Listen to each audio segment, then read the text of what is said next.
I would like to give you an example of the kind of entertainment the play provided. One of the ladies says, "Why, Papa, it's a letter from my dear brother Ned. He writes from Brattleboro, Vermont, that he's quite well and just come in from a shooting excursion with a party of crows. Splendid fellow, 6 feet high." And Lord Dundreary answers to the effect that he is amazed to hear of birds 6 feet high, that they must be tremendous animals indeed. And the actress answers, "Oh, I see what my brother means. A tribe of Injuns called crows, not birds." Now, that's not very sparkling, is it? But this is the play that the President elected to see on the night of April 14th, 1865. When he entered the theater with his party, Laura Keene, the actress playing the part of Florence Trenchard, was speaking her lines in an early scene of Act One. "I am fairly out of breath. Good morning, Billy. The letter bag I saw coming. With you coming in business. I thought I would catch him before I reached the house." Thank you, Mr. Ford. We are always delighted to be guests of your theater. Thank you very much, Mr. Ford. I'll take care of the president and the major and the ladies. Where will you sit, Mr. Parker? There's a chair out here in the hall for me. You won't find it hard, Eddie, will you? Ladies and gentlemen, the President of the United States.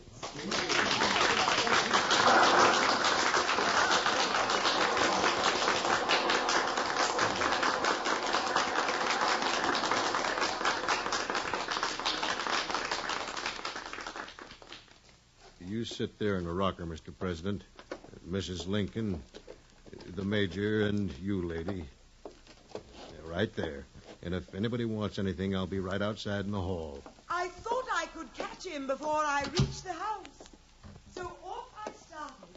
I forgot to ask if you were in or over. I got over, but your hat got in. I wish you'd fish it out for me. You won't find a part of it deep. Me? Fish for an act? Does she take me for an angler? Give me the letter.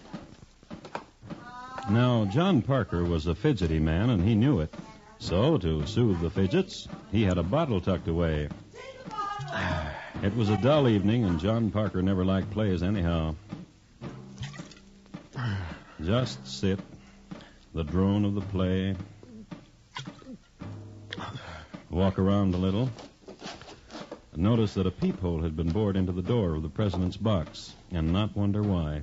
Nor wonder why no other boxes were occupied. Just other people enjoying themselves, not him. Yeah. Because it was dreary and his bottle was empty. I would like to say that 5 years later, John Parker was fired from the police for falling asleep under a lamppost. Not for leaving the president unguarded, which he did this night. Left the president and went to the bar across the street. What will you have, sir? Whiskey. And oysters, dozen. Yes, sir. Blue Point? Blue Points. Barkeep, Be with you. not in a minute. Immediately. What about my oysters? Just a second, sir. What can I do for you, Mr. Booth? Brandy. Oh, there's another... Now.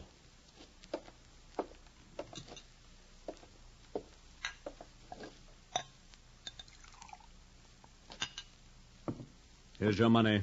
The change is yours, barkeep. Thank you, Mr. Booth.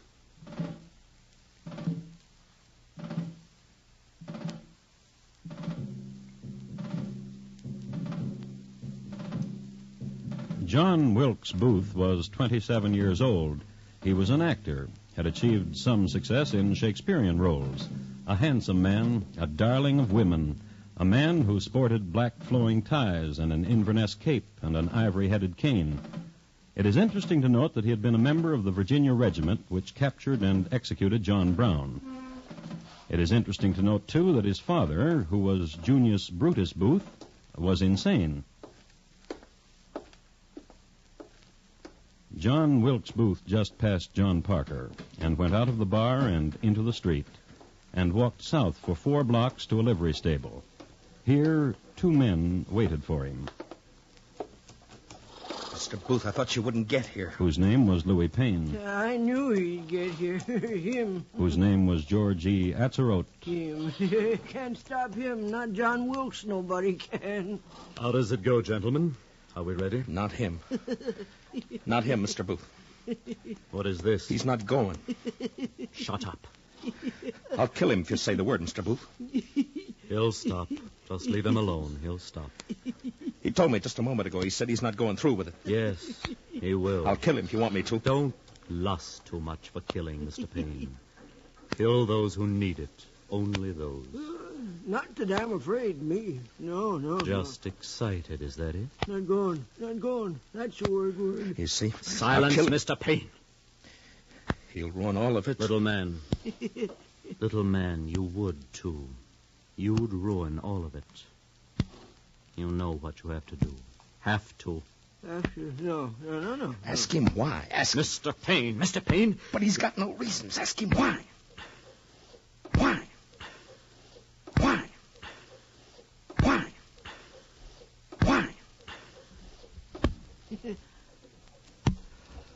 Little man. Say, do you... I am at the Kirkwood house, in the room, near the man, near the vice president, near Andrew Johnson. Yes. Near him. I see him. Knife and gun I have. Here. And in the room, in the place, he hit on the door. And when he opens the door, shoot him. Do it. Or the knife. Or the... No, I can't. Of course you can. In my head, I see me doing that to him, and I can't. Of course you can. No, Yeah, you see? Little man. Yeah, no. Listen to him. Little man. No. He's mad. No, As each of us is mad, Mr. Payne. Madness suckles us, and the warmth of it goes down easily. You are mad, and I, and the little man. And he, most honestly, the little man. Are you trying to say that you are insane too, Mr. Payne? Is there doubt of it? You are sworn to kill this night Mr. Seward, Secretary of State to this country of evil men. And he... Little man, tonight you will be a hero. And listen, little man, when it is done, when Andrew Johnson is dead, I will give you a present. A thing that sparkles and shines. And you will love it. Will it be round? Round. And you will do what I tell you to do. You see, Mr. Payne? Of course you do. Will it be wasted upon the two of you if I say, we lie deep in fair darkness, yet at our side, glory. Go. Do what you must.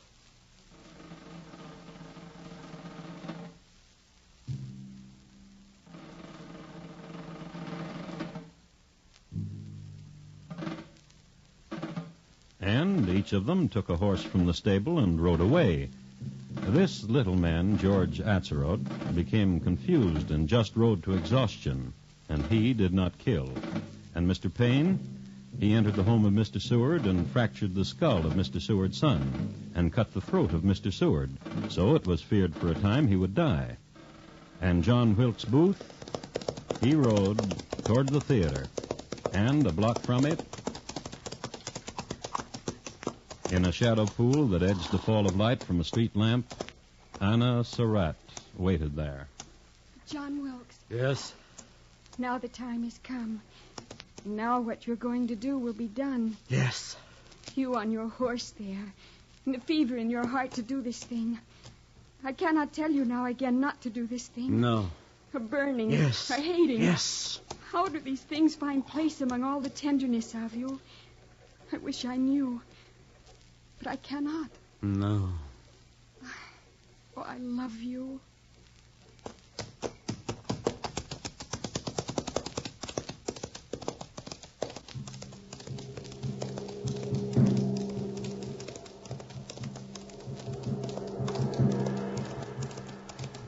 And now only a small way more, 1 block more. And John Wilkes Booth rode it.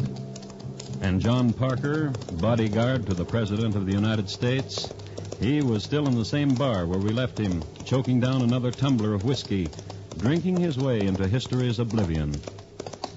Then Booth was at the theater.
Sighed real deep, and that was the last of old Mark Trenchard.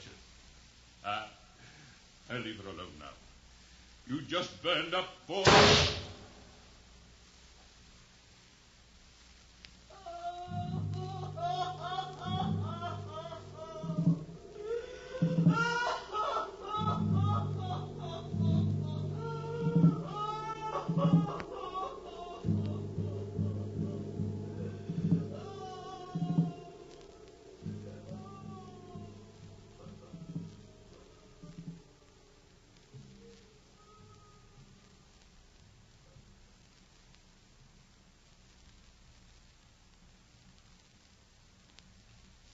In just a moment, Thomas Hyland will tell you about next week's crime classic.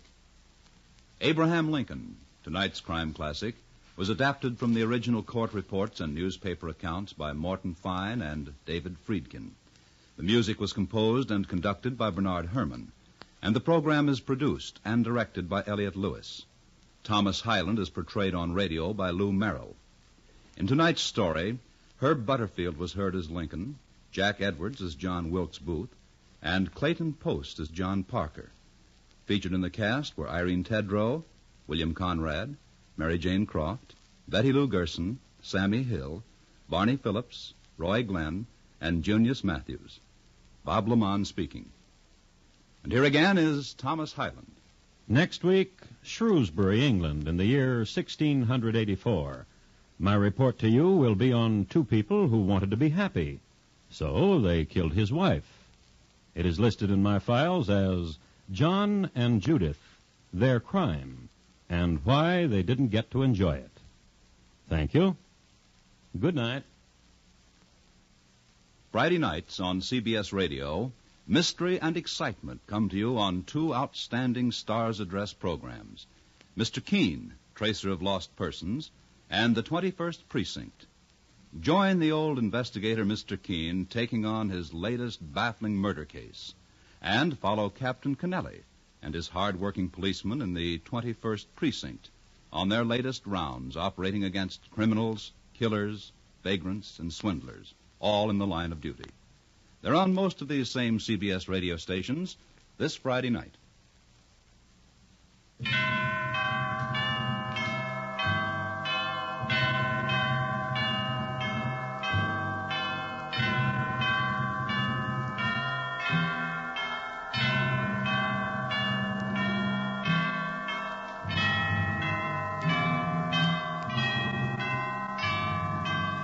Gangbusters go into action Saturday nights on the CBS Radio Network.